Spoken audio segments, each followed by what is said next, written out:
Olha como prossegue. O verso 4 diz assim: Disse eu, disse eu, compadece-te de mim, ó Senhor, sara a minha alma, porque pequei contra ti.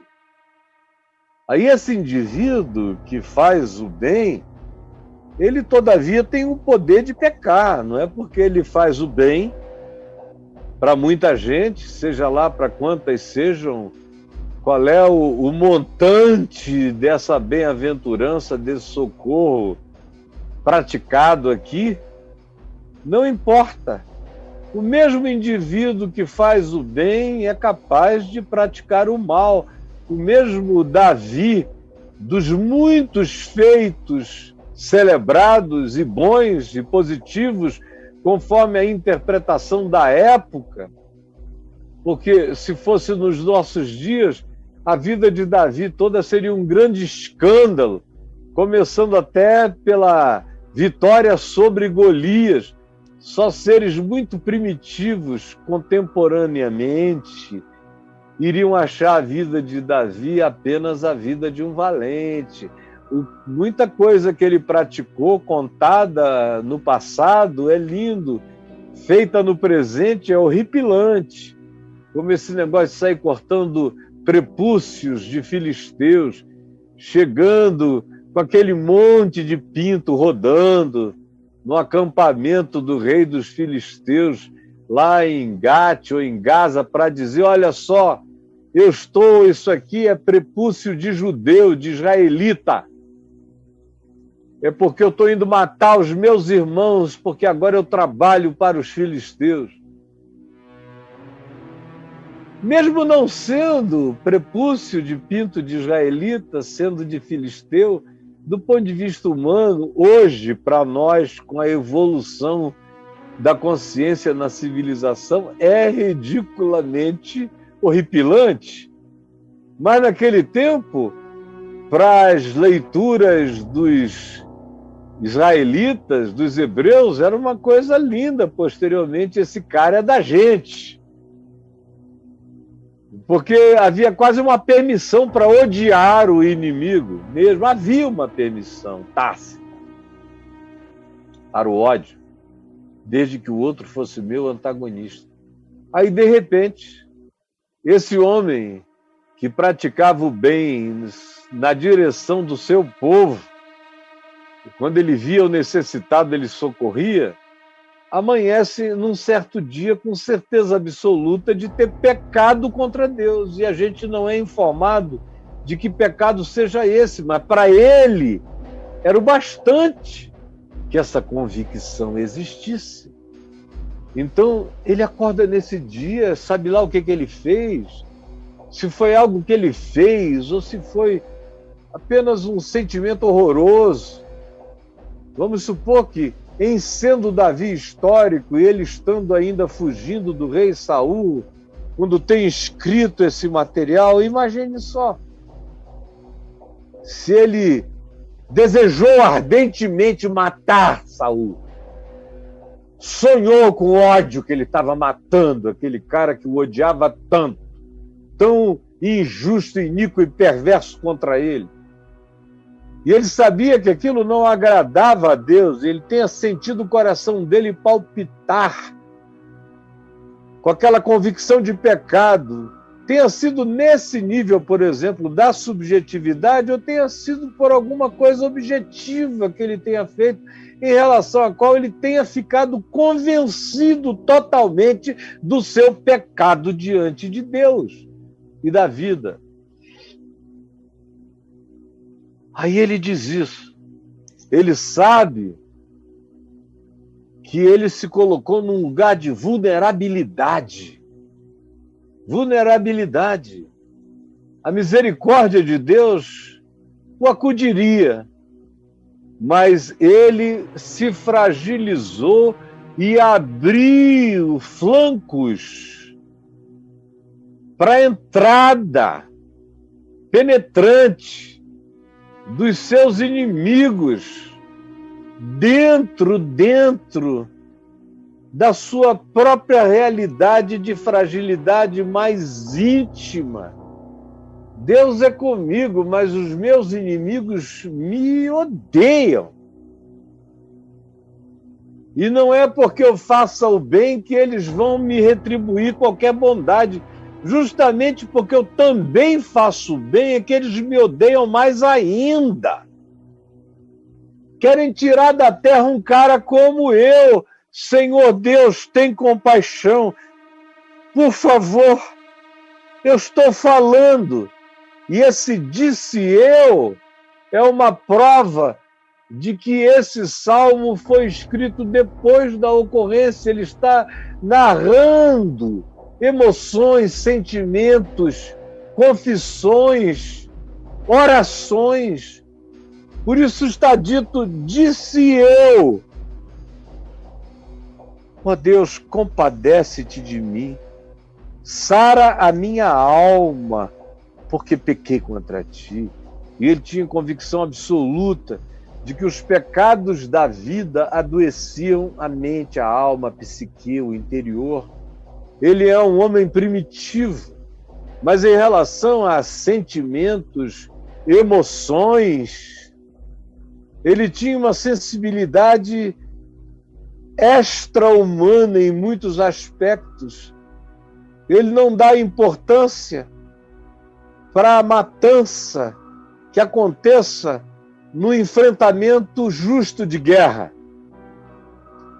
Mas ele sabe a diferença entre matar alguém ou muitos numa guerra e matar alguém sorrateiramente ou num duelo de prepotências ou no adultério, quando se entra na casa do próximo e se possui aquilo que é dele, ou de qualquer outra coisa, como, por exemplo, quando se constrói de maneira não verdadeira alguma coisa que cria, supostamente, como narrativa na mente dos outros, um fato que nunca aconteceu. Hoje a gente chama de fake news, mas naquele tempo era apenas mentira. O nome disso é mentira. E ele sabia como a língua perversa ou qualquer outra coisa, a construção subjetiva mentirosa, era horrorosa diante de Deus. Ele tinha essa certeza. Ela é expressa inúmeras vezes por ele nos Salmos e nas ocorrências que se lê acerca dele historicamente nas Escrituras, o primeiro livro de Samuel, o início do segundo, o primeiro livro de Reis. São coisas que estão contadas aqui acerca desse indivíduo de natureza tão diferente da maioria dos seres humanos que apenas o circundavam. Ele diz, disse eu, compadece de mim, Senhor, sara minha alma, porque pequei. Porque pequei, é o meu pecado, adoece a minha alma, adoeceu o meu ser. E aí tem uma culpa instalada.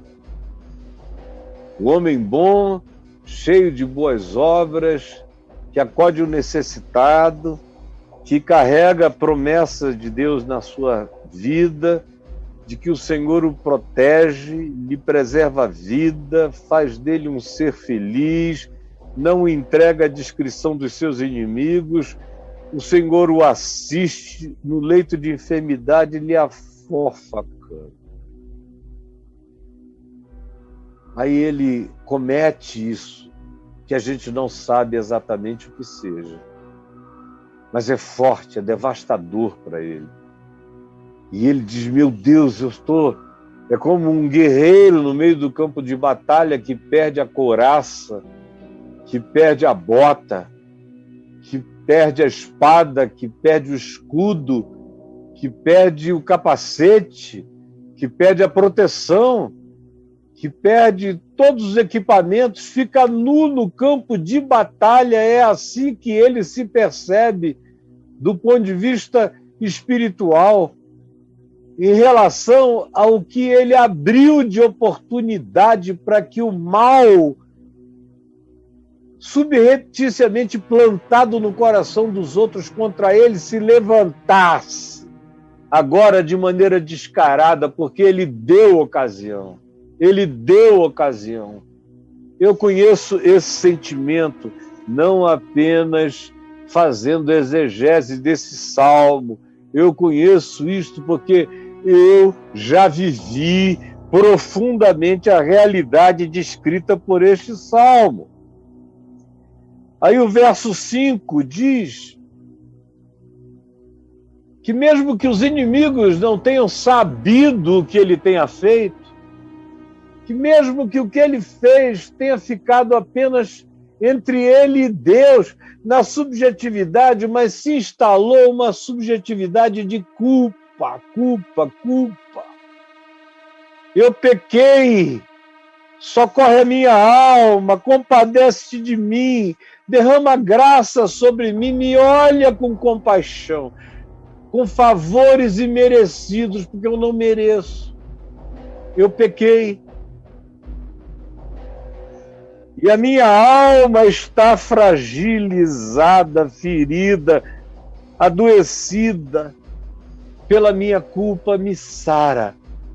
Me sara com a graça, com a compaixão, com a misericórdia do teu amor, porque eu pequei contra ti. Aí o verso 5 começa a apresentar os cenários que estranhamente apareceram. Se os inimigos ficaram sabendo, aí eles vêm matando. Não tem piedade. Tudo aquilo que estava guardado, represado, todos os ciúmes, todas as invejas, todas as raivas, todas as frustrações, todas as comparações que acabaram estabelecendo a superioridade do outro sobre aquele que se comparou, produzindo os piores sentimentos dentro do coração, tudo isso eclode. Os ovos da serpente que estavam ali esperando a hora oportuna quebram e as víboras saem. Dependendo da circunstância, eu já vi milhares desses ovos quebrarem e milhares de víboras saírem, venenosíssimas. Ele diz: os meus inimigos falam mal de mim. Os meus inimigos falam mal de mim. Você sabe isso, conhece isso. No nível das suas relações, qualquer pessoa me assistindo aqui sabe. Como quando você é muito olhado, observado, observada, ou é objeto de admiração, é também objeto de contemplação invejosa, comparativa, frustrada. Você sabe disso, suas amigas, gente de dentro dos seus círculos mais íntimos. Aparecem, brotam de todo lado, você não sabia os inimigos que tinha. Eu muito menos. Quando os ovos das serpentes começaram a quebrar, eu fui dizendo: meu Deus, eu não sabia que era tanto inimigo. Eles vêm de todos os lados contra mim. Falam mal de mim ao mínimo. Tudo que eles querem inventar e colar em você, pega. Porque na mesma medida em que você era visto com bondade, em dando uma ocasião, tudo se transforma em chance de se criar uma degradação mentirosa a seu respeito. Tudo que se coloca em você cola daí para frente. Você sai carregando o pecado que cometeu e milhares de outros que você não cometeu, mas que você são atribuídos, porque é interessante para a projeção dos amargurados fazerem isso sobre a sua vida. Eles dizem: quando morrerá e lhe perecerá o nome? Quando é que a gente vai lhe tirar o nome desse cara da memória de todo mundo? Quando é que a gente vai conseguir viver num mundo onde esse indivíduo já tenha sido esquecido, onde ele não passe de uma memória longínqua, onde ele não passe de uma fantasmagoria, aonde ele não seja ou ela não seja apenas uma miragem distante. Quando?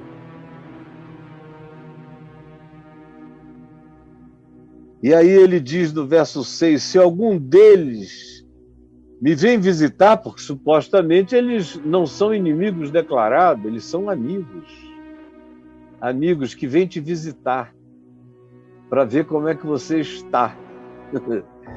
Se algum deles me vem visitar, diz coisas vãs.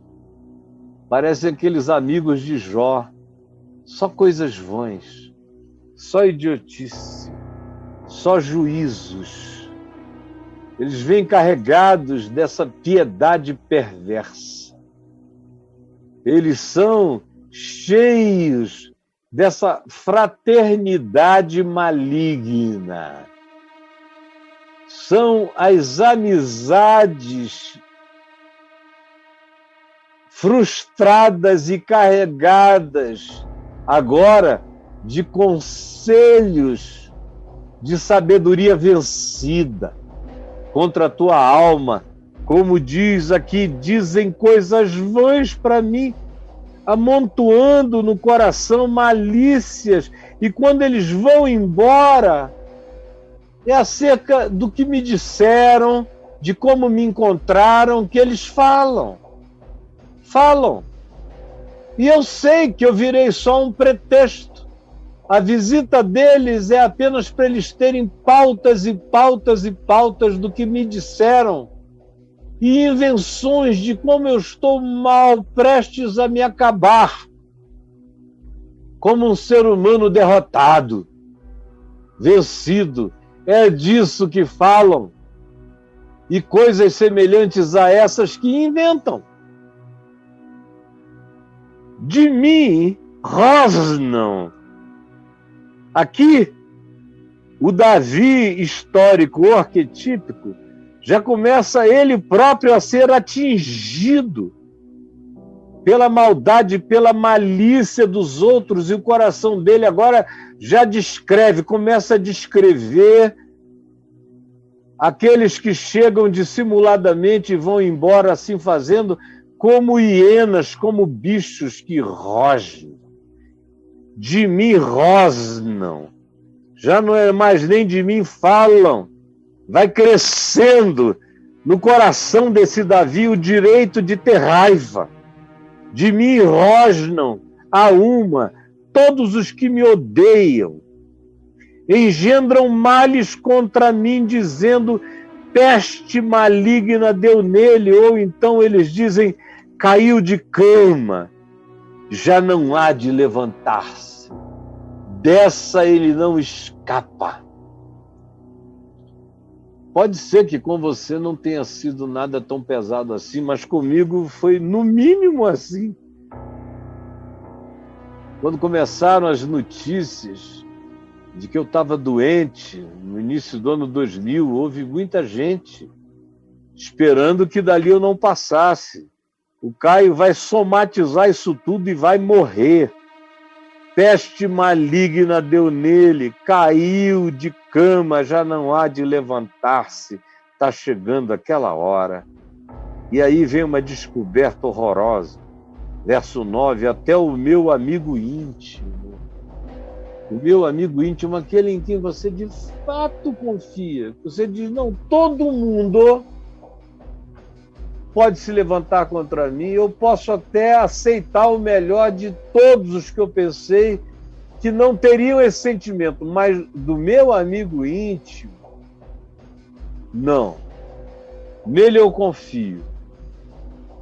Como diz aqui a palavra que ele usa, até o meu amigo íntimo, em quem eu confiava, que comia do meu pão, que sentava na minha mesa, que era servido na minha casa, levantou contra mim o seu calcanhar.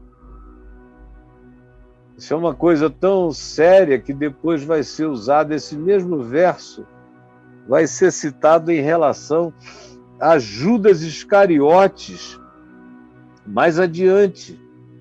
É o amigo íntimo. Jesus chama Judas de meu amigo íntimo. Meu amigo íntimo. Está lá em Mateus 26, 24, em Marcos, Lucas 22, 22, João 13, 18. Vocês vejam como que aconteceu entre Judas e Jesus. Foi uma coisa que mereceu a evocação de todos os 4 evangelhos, vindo até este Salmo 41 e tirando daqui esse verso 9, que descrevia perfeitamente o que estava acontecendo, porque com Jesus até os que o seguiam deixaram, até aqueles que o aplaudiam, optaram e fizeram outras escolhas, até o meu amigo íntimo em quem eu confiava, que comia do meu pão, levantou contra mim o calcanhar. Aí veja só, tu, porém, Senhor, a gente lê o verso 10 e fica pensando que uma coisa boa aconteceu como uma resposta desse Davi histórico ou arquetípico, tanto faz, pela 5ª vez eu digo. A gente vê ele começando a dizer, tu, porém, aí você diz, bom, agora tem uma reação legal, espiritual, positiva.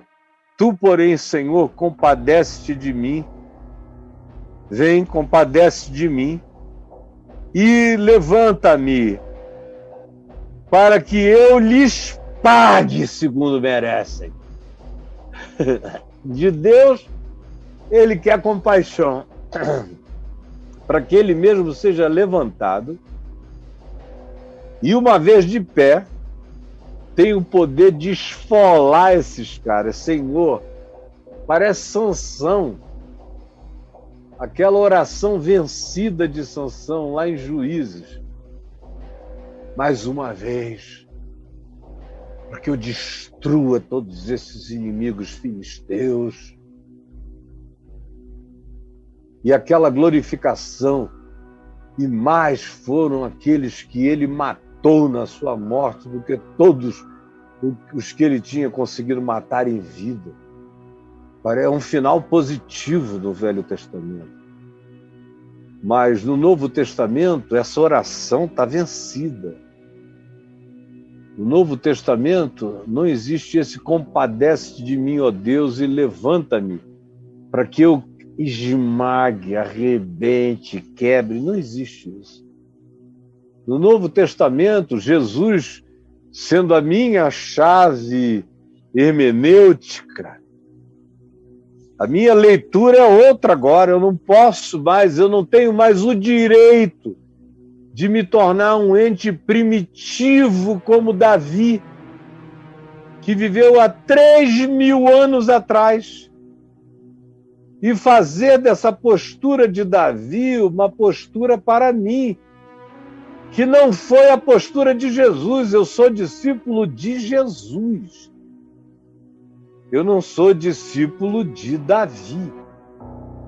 Davi é aquele que olha para Jesus e o chama de meu Senhor. Meu Senhor. Não é o contrário. Jesus é filho de Davi, mas Davi chama Jesus de meu Senhor. De modo que é a palavra de Jesus que está sobre Davi. Davi podia dizer isso 1000 anos antes de Jesus, mas não poderia dizer isso como um discípulo de Jesus, a quem Jesus diria, arreda Satanás. Porque não cogitas das coisas de Deus e sim dos homens. Basta, guarde essa espada. Você não está entendendo nada. É uma oração que imagina só eu orando isso aqui. Senhor, eles me odeiam, tu, porém, compadece de mim, levanta-me, para que eu lhes pague segundo merecem. Imagina, se existe aceitabilidade para essa prática depois de Jesus, depois daquele que disse, Ame o inimigo e ore por aquele que persegue você. Na presença e diante daquele que diz: se o teu inimigo tiver fome, dá-lhe de comer. Se tiver sede, dá-lhe de beber. Porque a tua única arma contra ele é a bondade e o amor. Porém, se tu o tratares com amor e com compaixão, tu amontoas brasas vivas sobre a cabeça dele. Não é tomando da espada, é fazendo um derrame de graça sobre ele também. Transfere a graça que você recebeu para ele. A tua vingança é amar. A tua vingança é perdoar. A tua vingança é tratar do jeito que você gostaria que eles estivessem tratando você. Essa é a sua única vingança possível que você tem que praticar sem espírito de vingança. Mas na vitória do amor, da misericórdia, do perdão, da compaixão, de você que foi fruto da compaixão divina, que falou: Senhor, compadece de mim porque eu pequei. Sabe que pecou. E agora quer compaixão de Deus para ferir, esmagar os outros? Leia Mateus 18, aquele credor incompassivo que praticou assim, recebeu toda a graça de perdão e não soube transferir para o próximo, para o irmão, e esganava-lhe o pescoço. E Jesus disse: não façam assim, senão o meu Pai Celeste vai chamar vocês, vai jogar vocês no cárcere, vai entregar o verdugo, e vocês não vão sair dali, já que o negócio de vocês é acerto de contas, vocês não vão sair dali até pagarem o último centavo. Se do íntimo não perdoarem cada um ao seu próximo, ao seu irmão, ao seu inimigo, a qualquer um,